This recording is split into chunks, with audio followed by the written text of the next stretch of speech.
This was not your kid's Star Wars. This was something very grounded. This was honestly shot like, Apocalypse Now in a Vietnam kind of like movie. There was all these wonderful things that as adults that we finally got to see something that was cemented in reality, but still a sci-fi wonderful saga of a movie.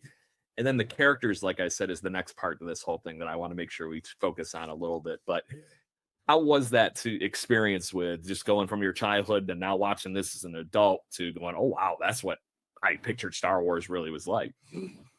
It really grounded the Empire as an evil force in so many different ways. Because you saw, the Empire or the Emperor and Vader in the trilogy that we grew up on, but they were just the head of they were the they were the bad guys. They were these dark evil forces, and they controlled the Empire. And there was a lot of talk of the Empire, but what was the Empire? What was the Empire doing? Does anyone even know? Did they hardly? There was a reason people were rebelling against it, but they didn't get into that very much because that wasn't part of the story they were telling at the time. We got to see the why for the rebellion finally, and that part of it was cool.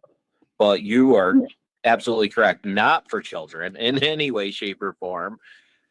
My brother wants to have his son eventually get to it, and he's like, we've watched all this stuff and we're at Rogue One, but he's 8, and he's like, oh, Maybe we wait on that one a minute. but if he waits, then it messes up the timeline, and he's like, I don't know what to do. And I'm like, I don't know what to tell you, brother. This is a tough one because the content is not for is dark. It's true. It's a real representation. It's a real representation of what oppression can look like.